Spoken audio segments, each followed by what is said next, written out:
Kun sagantaa shaakala qormaata kutaa 8ffaati.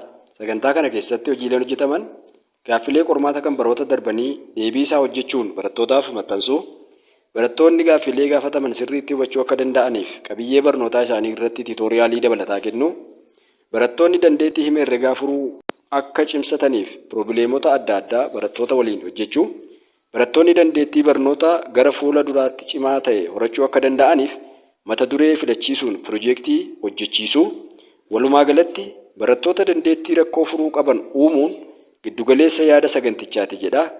Barsiisaan Niqaraa Qajeelchaan Waaqaa. Kun ergaa Waaqtolaa Tiyuubiiti. Galatooma horaa bulaa deebanaa. Tole, kallattiidhumaan mee gara gaaffiitti dabarru. Gaaffii tokkoffaan akkana jedha. Kanneen armaan gadii keessaa safartuuwwan mala aadaatiin qaamolee fiizikaalaa safaratamoo safaruuf gargaaran isaan kamii jedha.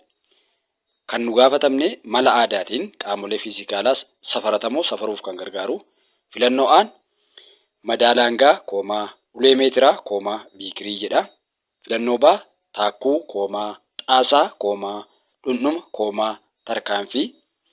Filannoo C siliindarii safaraa koomaa safartuu sarartuu koomaa tempireechara. Filannoo D ulee meetiraa koomaa kubbayyaa koomaa faana jedha. Isaan kennaman keessaatii gurmuulee walitti qindoomanii filannoowwan jalatti tarreeffaman keessaatii kanneen mala aadaatiin safaruudhaaf gargaaranii yookaanis yuunitii intarnaashinaal yookaan addunyaawaa kan hin taane filannoo baarra isa jirudha. Innis maal jedhaa? Taakkuu, xaasaa, dhundhuma, tarkaanfii isa jedhudha. Kanaaf deebiin isaa baarra isa jirudha jechuudha. Gaaffii itti aanu. Maloota qorannoo saayinsawaa keessaa malli dhugummaa mala dha'iinsa tokkoo mirkaneessuuf safara raawwatamu isa kamiidha jedha. Saayinsawaa keessatti dhugummaa wanta tokkoo mirkaneessuuf jedha. Filannoo A yaada xumuraa kennuudha. Filannoo B daawwannaa jedha. Filannoo C yaalii geggeessuudha. Filannoo D ragaa qaaccessuu jedha. Akkuma beekamu qorannoo saayinsawaa tokko keessatti dhugummaa wanta tokkoo mirkaneessuudhaaf yaaliitu irratti geggeeffama. Yaaliin suni yoo dhugaa ta'e dhugummaasaa yookaan kan kufu ta'e akka inni kufu kan isa mirkaneessu wanta ta'eef filannoon Caan deebii ta'a jechuudha. Innis maalidhaa? Yaalii geggeessuusa jedha. Gaaffii itti aanu yookaan gaaffii sadaffaa. Yuunitoota armaan gadiitti kennaman keessaa yuunitoota safaratamoo diriirfamoo kanneen ta'an isaan kamiidha jedha. Akkuma kutaatti baranne yuunitoota kallattii lamatti qooduu dandeenya. Isaanis yuunitoota shallagamoo yookaan diriirfamootiif yuunitii bu'uuraadha. Filannoowwan A, B, C, D keessaati isa kamtu gaaffii nuu kenname yookaan diriirfamoo isa kan ta'e kiyyaa filannaa jechuudha. Filannoo A meetir kiiyuubii koomaa sekendii koomaa kiloogiraama irra meetir kiiyuubiidha. Filannoo B meetir kiiyuubii koomaa niwuteenii koomaa kiloogiraama irra meetir kiiyuubii jedha. Filannoo C sekendii koomaa ampiirii koomaa meetiradha. Filannoo D meetir kiiyuubii koomaa sekendii koomaa ampiirii jedha. Isaan kennaman keessaatii iskiriin irratti akkuma ilaalaa jirtanii filannoowwan dhufan keessaatii guutumaan guutuutti qaamolee safaratamoo diriirfamoo yookaan shallagamoo kan qabatee jiru filannoo baarra isa jirudha. Innis meetir kiiyuubii niwuteenii kiloogiraama irra meetir kiiyuubii isa jedhudha jechuudha. Innis maal jechuudha? Yuunitoota lamaa fi lamaa walitti qindaa'anii yoo qaamolee fiizikaalaa tokko safaruudhaaf oolu ta'e isaan suni yuunitii shallagamoo jedhamanii yookaan diriirfamoo jedhanii waamamu. Gaaffii itti aanu gaaffii arfaffaa. Siliindarii safaraa bishaan 50 qabxii duwwaa seentimeetir kiiyuubii of keessaa qabu tokko keessaa dhagaa xiqqaa yommuu buufamu qabeen bishaanichaa gara 75 qabxii duwwaa seentimeetir kiiyuubiitti yookaan dabalu ta'e qabeen dhagaa kanaa hammam ta'a jedha.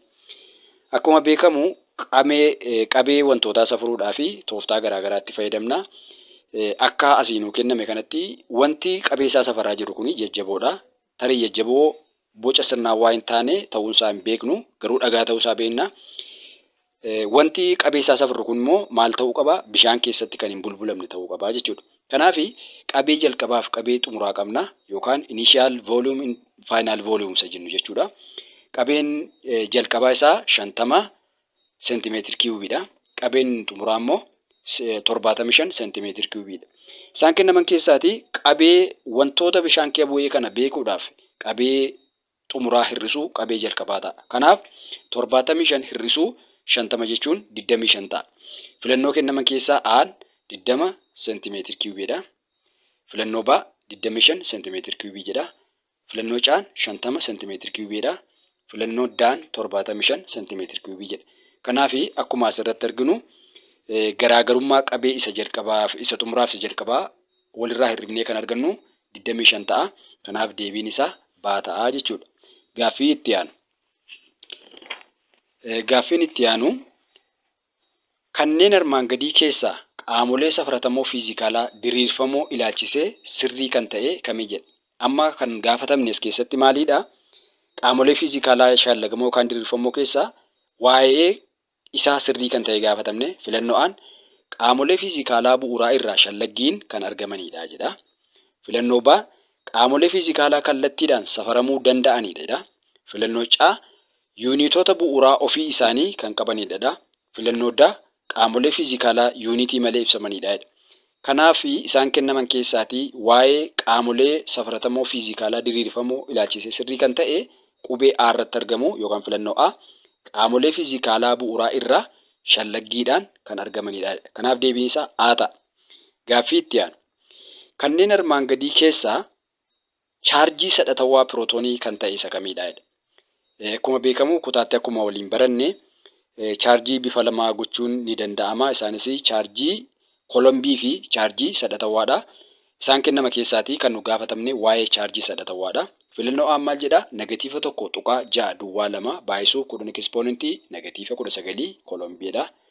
Filannoo B'n tokko qabxii poozitiiva 1.6 baay'isuu 10 ekspoonentii negatiiva 19 kolombiidha.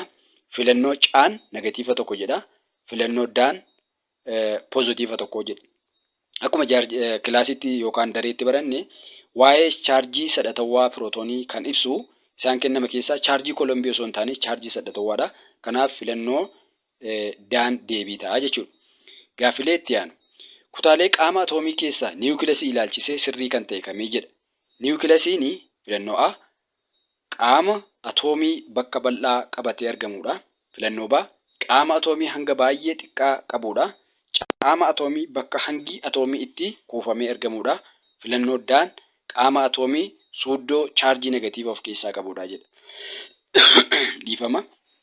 Akkuma asitti argaa jirru waa'ee niwukilasii dhugaa kan ta'e keessaa qaama atoomii bakka hangi atoomii itti kuufamee argamudha. Kanaaf deebii sirriin caarratti isa argamudha jechuudha. Gaaffileen itti aanu lakkoofsota atoomii ilaalchisee sirrii kan ta'e isa kamidha jedha. Lakkoofsi atoomii A lakkoofsa pirootoonii niwukilasii atoomii keessatti argamuutidha. B lakkoofsa niwutiroonii niwukilasii atoomii keessatti argamuutidha. Filannoo C ida'ama lakkoofsota pirootoonii fi niwutiroonii atoomiiti jedha. Filannoo D'n ida'ama lakkoofsa elektiroonii fi pirootoonii atoomiiti jedha. Kan nuti gaafatamne waa'ee maaliiti? Lakkoofsa atoomawaati. Karaa birootiin lakkoofsa atoomawaa jechuun lakkoofsa pirootoonii niwukilasii keessatti argamu wanta ta'eef deebii sirriin A irratti isa argamu lakkoofsa pirootoonii niwukilasii atoomii keessatti kan argamudha. Kanaaf deebii sirriin maal ta'a? A ta'a jechuudha. Gaaffilee itti aanu atoomii lakkoofsa atoomawaa 17f lakkoofsa hangaa 35 qabu lakkoofsa elektiroonii, pirootoonii fi niwutiroonii isaa wal duraa duubaan meeqa ta'edha? Akkuma kutaatti baranne kan nuti gaafatamne atoomiin tokko lakkoofsi hangaa isaa maalidha? Lakkoofsa pirootoonii eda'uu lakkoofsa niwutirooniidha. Amma duraa duubaan gaaffii nuti deebisuu qabnu jalqabarra filannoo nu dhufan keessaa elektiroonii, ittaanee pirootoonii, ittaanee niwutiroonii ta'a jechuudha. Kanaaf lakkoofsa hangaa atoomii tokko argachuudhaaf akkuma iskiriinii irratti isin argisiisaa jiru kana lakkoofsi hangaa A'dhaan yoo kan bakka bu'u ta'e innis pirootoonii eda'uu niwutirooniidha. Pirootooniin nuu kenname meeqa? Niwutirooniin nuu kenname meeqa? Isa jedhuudhaaf lakkoofsi hangaa in ta'a pirootoonii eda'uu niwutirooniidha. Pirootoonii meeqa nuu kennee jira? 17 nuu kenne kan barbaadaa jirru niwutirooniidha. Kanaaf pirootoonii eda'uu niwutiroonii walqixa 35 taa'enna kan nuu kenname pirootoonii hir'isuu niwutiroonii irraa walqixa ta'a 35 irraa 17 pirootoonii yoo hir'ifne niwutirooniin keenya meeqa wajjin walqixa ta'a 18 ta'a jechuudha. Kanaafi dhiifama amma kan filannoo irra jiru A maal jedha 17 18 fi 18 jedha. Baan 17 17 fi 17 dha. Caan 17 17 18 jedha. Daan 17 18 17 fi 18 jedha. Isaan kennama keessaati dhiifama utaalloon naqabee waan jiruufi filannoon inni sirriin caarratti hin argamu maal jedha 17 elektiroonii 17 pirootoonii fi 18 niwutirooniidha. Kanaaf deebii sirriin caataa. Gaaffileen inni itti aanu kompaawundoota wantoota lubbu qabeeyyii irraa maddaniif kaarboonii of keessaa qaban maal jedhamudha? A. Orgaanikii, B. Inorgaanikii, C. Ashaboo, D. Beezotadha. Akkuma beekamu kompaawundiin wantoota lubbu qabeeyyii irraa maddaniif kaarboonii of keessaa qabanii orgaanikii jedhamanii waamamu. Jechi orgaanikii jedhu jecha orgaanizimoota jedhu irraati kan argame wanta ta'eef walumaa gala filannoo aan orgaanikii isa jedhu deebiinsaa sirrii ta'a jechuudha. Deebiin qubeen deebii sirrii qabatee jiru aarra jirudha jechuudha. Gaaffiin inni xumurarra jiru foormulaa keemikaalaa alkiinii kaarboonii 5 qabu isa kamiidha jedha. Akkuma iskiriinii irratti sin argisiisaa jiru foormulaan alkiinii kan ittiin kennamu CaNa H2Na yookaan CnH2n dha. Kannii bakka N kana bu'ee himanuu kenname filannoo nu dhugoomsuuf barbaanna. Filannoo A maal jedha 5 kaarboonii haayidroojinii 12 dha. Filannoo baan 5 kaarboonii haayidroojinii 8 jedha. Filannoo caan 5 kaarboonii haayidroojinii 6 dha. Filannoo daan 5 kaarboonii haayidroojinii 10 jedha. Kanaafi bakka N yookaan na yoo buufnu 5 filannoo daa irratti isa argamu. Kaarboonii 5 fi 2 baay'isuu 5 immoo 10 ta'a wanta ta'eef haayidroojiniin 10 ta'a jedha. Walumaa galaa guyyaa har'aa gaaffii viidiyoo kana keessatti gaaffii armaan dura isinitti argisiise kana walii wajjin ilaallee jirra. Yeroo itti aanu gaaffilee itti aanan wajjin walii wajjin ilaalla. Sababiin isaa barattoonni baay'een na barreessaa turtanii viidiyoo nu hojjechuu dhiiftee adda kuttee maal jettanii na komachaa turu keessaa beekamaadha. Sababiin adda kuteef immoo yaada keessanii fudhachuu dhiisee osoo hin taane kutaa 9-12ttis wantoota kan keessan ijoo wal fakkaatu nan hojjedha. Kanaaf yeroo gabaabaa gidduutti yookaan yeroo dhiyootti ammas gaaffii qopheessee isiniin maxxansaa hordofaa duukaa bu'aatii itti fayyadamaan isiniin jedha. Waan dhaggeeffattaniif galatooma. Viidiyoo itti aanu argachuudhaaf immoo namoonni maamila haaraa taatan yoo jiraattanii chaanaalii kana sabiskiraayibii, laayikii fi sheerii gochuun dagatina. Galatooma. Horaa bulaa deebana.